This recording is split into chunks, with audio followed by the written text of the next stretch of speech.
हाय, मैं हूँ उज्जवल, मुझे तो आप जानते ही हैं। हाय, मैं हूँ सुजाता, उज्जवल की दोस्त, और हम लोगों की काफ़ी बातचीत होती रहती है। हाँ बिल्कुल, ये फ्रैंक कॉन्वर्सेशन शुरू करने का आइडिया एक्चुअली यहीं से आया कि हम लोग जब भी मिलते हैं तो बहुत घंटों बातें करते हैं, और हमको ये लगा कि हमारी जो बातें होती हैं वो बहुत सारे लोगों को इंटरेस्ट हो सकता है उसमें, क्योंकि हमारे बहुत वास्ट सब्जेक्ट होते हैं। हम किसी भी बात पर बात करते हैं, वो डेली लाइफ से लेकर कोई भी सोशल हैपनिंग हो सकती है, पॉलिटिकल सिनेरियोज हो सकते हैं, वो एस्ट्रोलॉजी होती है, वो योगा होता है, वो जिम होती है, वो कुछ भी हो जाता है। हम किसी साइंस पे भी डिस्कस कर सकते हैं। मुंबई के ट्रैफिक पर भी हम बात कर सकते हैं। मुंबई के ट्रैफिक पे भी बात कर सकते हैं।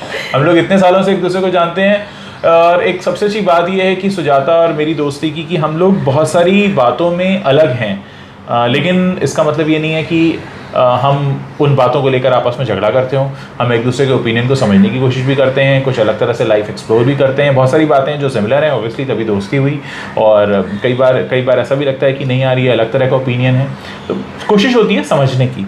तो आज हम कुछ एक अल्फ़ाबेटिकली चलते हैं, ए फॉर एस्ट्रोलॉजी डिस्कस करते हैं।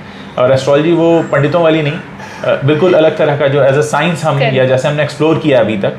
और मेरे और सुजाता की एक खास बात ये कि एक उम्र तक हमें एस्ट्रोलॉजी के बारे में कुछ भी नहीं पता था, शायद विश्वास भी नहीं था अगर कोई हमसे बात करता था। और एक और चीज़ है कि एस्ट्रोलॉजी हम दोनों का एक, मुझे भी ऐसा लगता है कि ऐसा टॉपिक है जिस पे आप कितना, अगर विश्वास नहीं भी है तो भी आप इतना बात कर सकते हैं उस पर, और विश्वास है और आप उसे मानते हैं तो आपके पास बहुत सारे और चीज़ें हैं। जैसे जैसे एक्सप्लोर करते जाते हैं, तो आज शुरुआत करते हैं सुजाता से। सुजाता कुछ पूछेंगी या कुछ इनके दिमाग में है, तो चलो फिर वहाँ से शुरू करते हैं। मैं तो जानती हूँ, हमारी बहुत बार बात हुई है, पर मुझे नहीं पता तुमने कितने वीडियोस अपने दर्शकों के लिए बनाए हैं एस्ट्रोलॉजी पर। मैं चाहूँगी कि तुम आज ये बताओ कि तुम्हारा कैसे इंटरेस्ट पैदा हुआ था एस्ट्रोलॉजी, तुमने कैसे ज्योतिष को पढ़ना समझना शुरू किया? तो एज ए किड मुझे याद है, सबसे पहली बार मैंने अपनी मम्मी को बोला था कि मुझे ज्योतिषी बनना है, क्योंकि मुझे सब जानना है, जो ऊपर चांद सितारे दिखते हैं इनके बारे में। मुझे लगता था कि एस्ट्रोलॉजर जो होता है वो सब जान सकता है। मैं 6th क्लास में रहा होगा, तो उन्होंने कहा नहीं, पहले पढ़ाई पूरी करो और उसके बाद शुरू करना। खैर फिर पढ़ाई पूरी हुई और मैं अपने काम धंधे में, ऐसा लगा कि मैं कभी ध्यान ही नहीं रहा कि मुझे एस्ट्रोलॉजी पर कुछ जानना था, लेकिन मैं इधर उधर पढ़ता रहता था।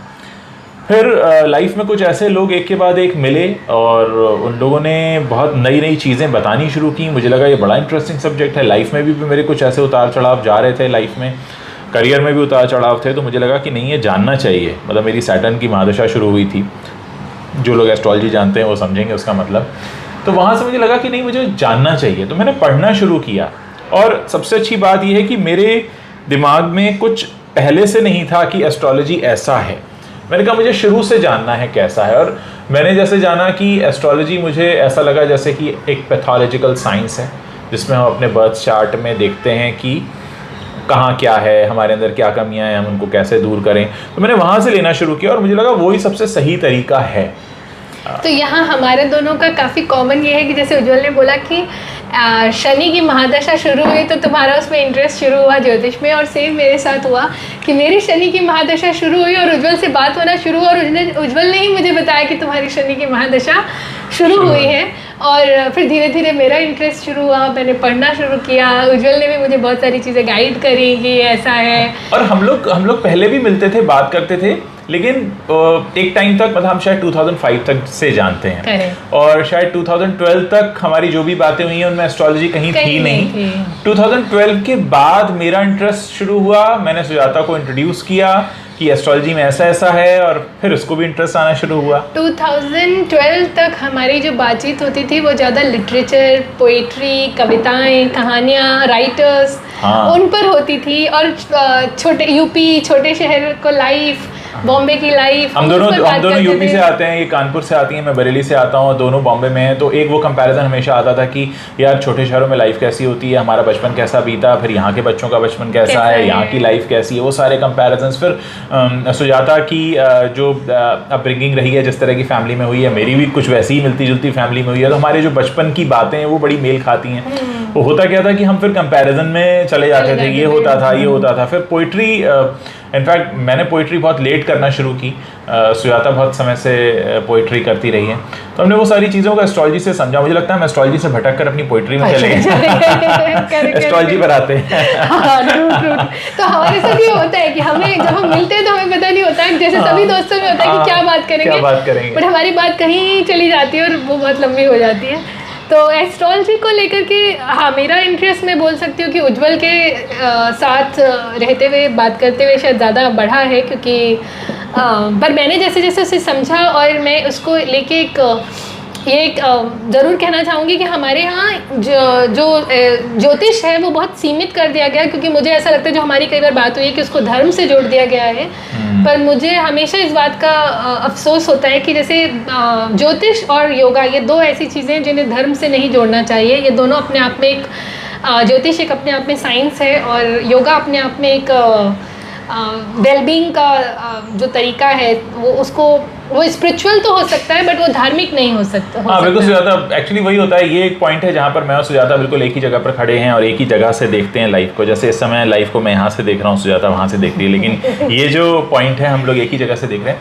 एक्चुअली एस्ट्रोलॉजी एक साइंस है, मतलब जैसे आप अपना ब्लड देकर आते हैं कहीं पर और फिर आपको पता चलता है कि आपके ब्लड में आयरन नहीं है, तो फिर आपको पालक खाना चाहिए। तो एस्ट्रोलॉजी ठीक ऐसी। अब एस्ट्रोलॉजी में कहीं पर भी ये नहीं आता है कि इस व्यक्ति का कौन सा रिलीजियस पाथ होगा। मतलब अगर आप नास्तिक भी हैं, अगर आप किसी मंदिर नहीं जाते, किसी मस्जिद गुरुद्वारे में नहीं जाते, आप तब भी एस्ट्रोलॉजी को फॉलो कर सकते हैं और उसमें कहीं पर भी नहीं आता। अच्छा, कुछ लोग मंत्रास की चैंटिंग से जोड़ लेते हैं, लेकिन बहुत सारी चीज़ें ऐसी हैं एस्ट्रोलॉजी में जिसमें आपको मंत्रास की चैंटिंग भी नहीं करनी है और तब भी आप उनको कंट्रोल कर सकते हैं। मंत्रास की चैंटिंग मुझे लगता है आप तब उस पर जाते हैं जब आप किन्हीं चीज़ों के सोल्यूशंस देखने लगते हैं, और वो शायद स्पिरिचुअल, वो जो हम कह रहे हैं कि सोल्यूशंस, जैसे हर धर्म में अपने भगवान को या अपने आप को या मेडिटेट करना एक सोल्यूशन है, तो ज्योतिष में सोल्यूशन मंत्रास की चैंटिंग एक तरीके का शायद कहीं कहीं आता है।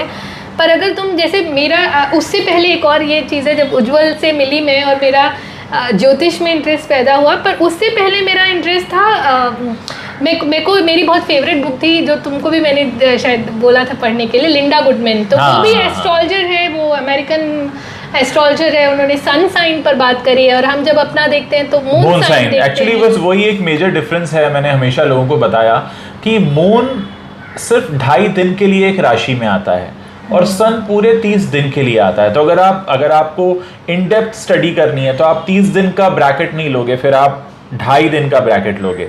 और ये 2.5 दिन में जो एक राशि है, इसमें भी 3 नक्षत्र आ जाते हैं, कई बार 2 नक्षत्र आ जाते हैं, फिर उन नक्षत्र में भी चरण हैं अलग अलग। मतलब जैसे अगर हम 360 डिग्री का एक सर्कल होता है, तो जो चंद्रमा है वो 60 डिग्री तक रहते हैं एक राशि में, 30 डिग्री तक, सॉरी। उस 30 डिग्री, मतलब जो 2.5 दिन में वो 30 डिग्री ले रहे हैं, उसमें भी 3.5 डिग्री के नक्षत्र के एक एक पद हैं। तो मतलब आप और माइन्यूट हो जाती है आपकी स्टडी। तो मुझे लगता है कि सन साइन वाला उतना डीप, मतलब इन डेप्थ नहीं होता जितना मून साइन होता है।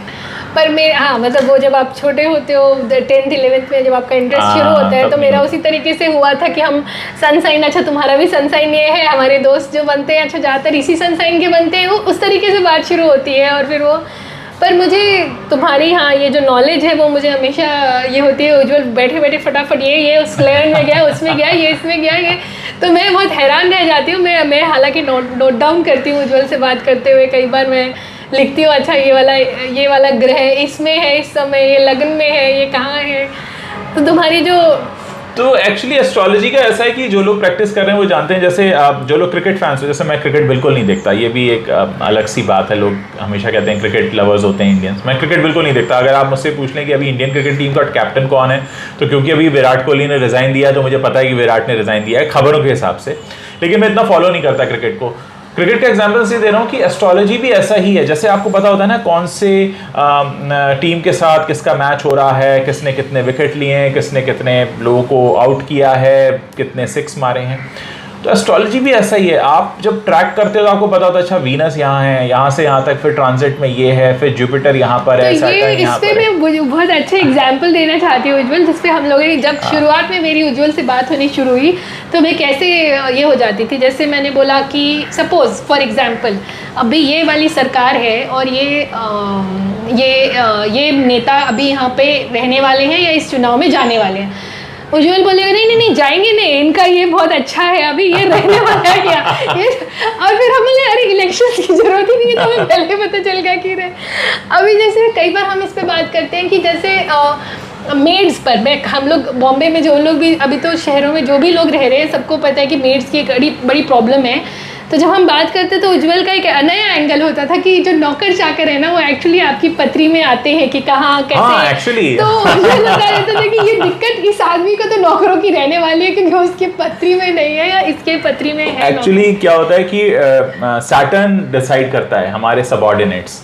तो आपके जितने भी सबऑर्डिनेट्स हैं, वो चाहे आपके हाउस हेल्प हैं या आपके ऑफिस में काम करते हैं या आपके बिल्डिंग के वॉचमैन हैं, वो सारे सैटर्न आपकी पत्री में सैटर्न कहाँ है वहाँ से आपको पता लग जाएगा कि उनका नेचर कैसा होगा, आपको अच्छे नौकर मिलने वाले हैं, ख़राब नौकर मिलने वाले हैं। तो मेरा एक्चुअली जैसे नॉर्मली होता है एस्ट्रोलॉजी को लेकर लोगों का क्या होता है कि मेरे साथ क्या होगा, मेरी शादी कब होगी, मेरी नौकरी कब लगेगी, मेरा घर कब बनेगा। उससे ज़्यादा आप ये देखिए कि आप किन कैरेक्टरिस्टिक्स को अपने साथ लाए हैं, प्लस क्या है जो आप में कमियां हैं, क्या है जो आप में खूबियां हैं। तो अगर आप ऐसे करते चलोगे तो मुझे लगता है कि एक सही तरीका है। जैसे मैंने कहा, मैं फिर से एक ही एग्जांपल देता हूँ कि पैथोलॉजिकल रिपोर्ट है वो आपकी। मैं इस बात से बिल्कुल अग्री करती हूँ कि जैसे कई बार ये होता है कि आप बहुत परेशान हैं और आप ऐसे में मेरा उज्जवल के साथ कई बार कॉन्वर्सेशन भी हुआ है कि कोई प्रॉब्लम आई, आपको नहीं समझ में आ रहा कि सोल्यूशन मैं ही क्यों फंस गई, ये प्रॉब्लम मेरे पास ही क्यों आई, मेरी लाइफ में क्यों ये हो रहा है। फिर जब सडनली आपको कोई, जैसे कई बार उज्जवल को मैं बोलूँगी, उज्जवल मेरा देखेगा, चार्ट देखेगा और बोलेगा ये, तो आपको रीजंस पता चल जाते हैं। ओके, ये प्रॉब्लम इसलिए आई है क्योंकि आपका केतु यहाँ पे बैठा है, ये प्रॉब्लम फॉरएवर रहने वाली है या ये चली जाने वाली है। तो कई बार ये ऐसा नहीं है कि अब आप भगवान ज्योतिष पे विश्वास करके हाथ पे हाथ धर के बैठ गए, वो थ्योरी नहीं है। लेकिन हाँ, ये हो जाता है कि आपको ये पता चल जाता है कि ठीक है इस चीज़ के साथ आपको डील करना है, तो आप कहीं ना कहीं मेंटली उस पे स्टेज पे आ जाते हैं कि आप कितने दिनों तक कैसे कर एक्चुअली क्या होता है। जैसे हम मान लीजिए हमारा जो बर्थ चार्ट है वो ऐसे मानकर चलें